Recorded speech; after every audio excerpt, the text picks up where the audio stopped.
सम्मानित साथियों, सादर अभिवादन। सत्संग की आज की प्रेरक, प्रासादिक और अद्भुत प्रसंगावली में हम चर्चा करेंगे एक ऐसे खूंखार पागल ऊंट की जो संत कृपा से कैसे बन गया जानकीदास महंत। सम्मानित साथियों, एक प्रसंग बहुत ही प्रेरणास्पद और गहन आध्यात्मिक चिंतन का है, इसलिए मेरी आपसे अनुरोध है कि पूरी संवाद यात्रा में सहभागिता करने का कष्ट करें। ये समय था अंग्रेजों का जब राज था, उस समय उस कालखंड की घटना है। बिहार के दरभंगा अंचल की ये कथा है। हुआ ये था, वहाँ एक बहुत सुप्रसिद्ध संत अपने शिष्यों के साथ समूह में जाकर के ग्रामीण अंचलों में उपदेश, ज्ञान, वैराग, भक्ति, सदाचार इत्यादि पर व्याख्या दिया करते थे। इस समूह को जमात के नाम से भी जानते हैं आम भाषा में। तो उस क्षेत्र में उनकी कीर्ति इस तरह से फैल गई कि हर जनमन उन्हें आदर, सम्मान और प्रतिष्ठा की नज़र से देखने लगा। उनके पुण्य और सत्कर्म की प्रशंसा उस समय दरभंगा नरेश तक पहुंची, तो वो भी आए और इनके शिष्य बन गए। इस तरह से इनका जो है राज्य स्तर पर भी सम्मान हुआ, जन स्तर पर तो श्रद्धा इनको अपार मिल रही थी जनसमूह से। तो इनका जो ये जमातों का क्रम था बराबर चलता रहा। इसमें कई इनके साथी होते थे, इसमें कुछ साजो सामान होता था, खाने पीने की चीज़ें होती थी। इस तरह लेकर के डेरा लेके चलते थे और एक स्थान पर रुकते थे और फिर वहाँ सत्संग करने के बाद दूसरे स्थान पर चले जाते थे जहाँ लोग इन्हें आमंत्रित करते थे। उसी कालखंड में एक विशाल काय ऊंट अचानक विकृत यानी पागल हो गया और वो इतना आक्रामक हो गया कि आबादी में घुसकर लोगों पर आक्रमण करने लगा। इससे पूरे क्षेत्र में एक भय का वातावरण बन गया। जहाँ वो जाता लोग तो ये अपने सुरक्षा के बिंदु से खड़े हो जाते, देखते, फिर भी इधर उधर किसी जानवर को काटना या आदमी को काटना, उसकी घटनाएं बढ़ती जा रही थी। एक दिन देवयोग कहें या संयोग कहें, इनका प्रवचन चल रहा था, जमात का भक्त लोग बैठे हुए थे। वो भागता हुआ पूरी तरह से और पंडाल की ओर बढ़ा। अब जब लोगों ने देखा कि साक्षात काल आ रहा है, लोग बहुत डरते थे, भयक्रांत हो गए, कुछ लोग चिल्लाने लगे। तो वो सिद्ध संत ने अपने हाथ से कहा, आप लोग शांत रहिए, आप बैठे रहिए जहाँ बैठे हैं। और जैसे ही वो पागल ऊंट पंडाल के मेरे ख्याल से 10-12 फीट दूर रह गया, संत ने कहा, जानकीदास रुक।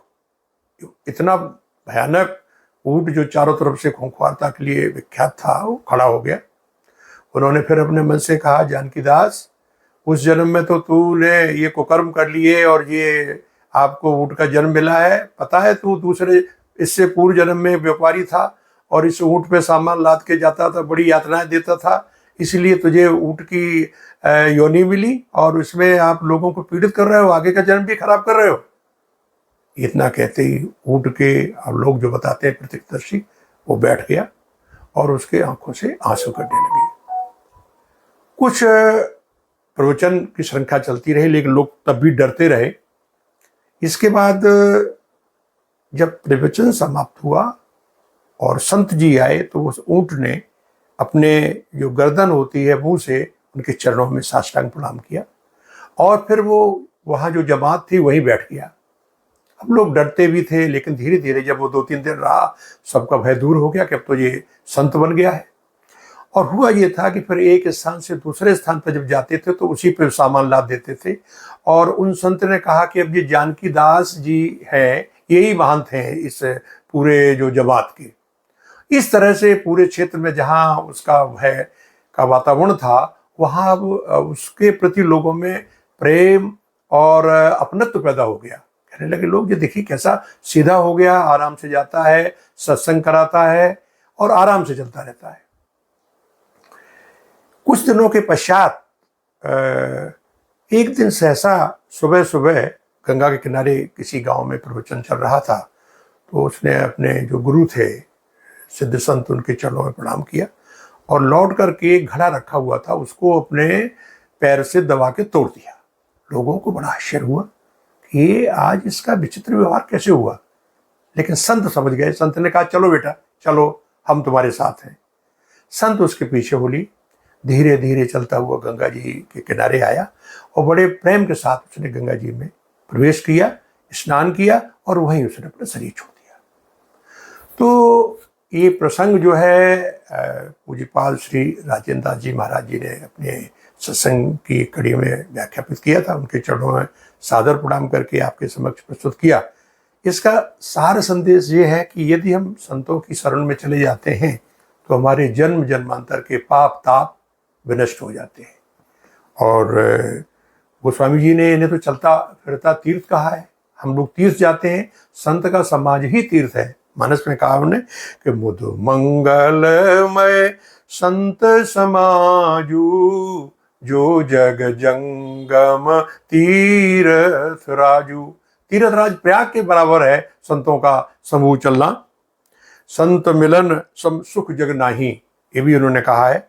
आगे ये भी कहा जाता है जहाँ संत लोग रहते हैं वहाँ का वातावरण इतना पवित्र और महान बन जाता है, परोपकारी बन जाता है, सदैव बन जाता है कि वहाँ दया, करुणा, आत्मीयता ये सब बहने लगती है। और यहाँ तक पशु पक्षी अपने स्वाभाविक बैर को छोड़कर आपस में बैठ जाते हैं। मानस में जिक्र है कि खग मृग सहज बैरु बिसराई, सबई परस पर प्रीति बढ़ाई।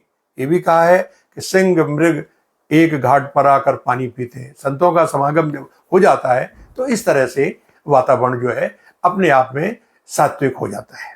और आगे कहा इसलिए कि एक घड़ी आधी घड़ी आधे में पुनियाद, तुलसी संगति साधु की काटे कोट अपराध।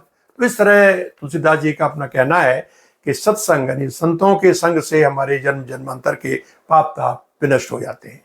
तो हमारे साथियों, आज की संवाद यात्रा को हम यही समाप्त करते हैं और आगे फिर इसी तरह संत द्वारा संतों की वाणी शास्त्र संबद्ध प्रसंग आपकी सेवा में प्रस्तुत करेंगे। तब तक के लिए हम आपसे आज्ञा चाहें।